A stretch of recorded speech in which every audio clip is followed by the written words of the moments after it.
Mr. Kurd from Kurdistan. How would you describe Iranian president's speech? Even human rights records his trouble, maximum pressure of the Iranian people and especially of the Kurds and Baloch, as you know. Do you think Iran will turn on a new page? Do you believe that? And second question about your future of troops in Iraq.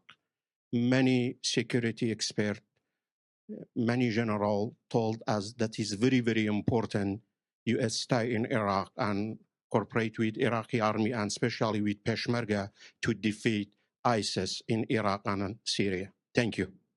Yeah, on Iran, we're not expecting any major course corrections or changes to Iranian behavior, not just in the field of civil and human rights, but also with respect to their destabilizing activities, their support for terrorist organizations in Iraq and in Syria, as well as the Houthis and Hezbollah and Hamas, the so-called axis of resistance. So we're not expecting any major changes, of course, regrettably. But the supreme leader is the ultimate decision maker here, and he's made pretty plain his desire to continue to be an antagonist to peace and security throughout the region.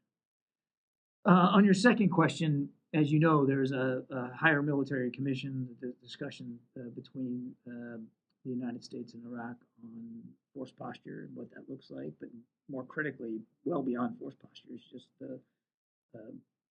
the threat by ISIS, which still exists, and quite frankly, the evolution of the Defeat ISIS coalition and the mission and sort of where that's going. I won't get ahead of final decisions one way or another. As far as I know, there are still active discussions going on.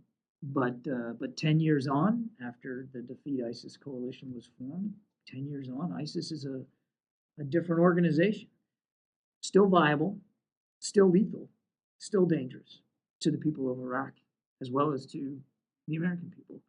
And so we want to continue to work with Iraq to see what makes the most sense for both of us in terms of being able to continue to go after that threat. Does it need to look exactly the way it's looked over the last 10 years? Maybe not. But I think you'll hear more from both our two countries here in coming days on that.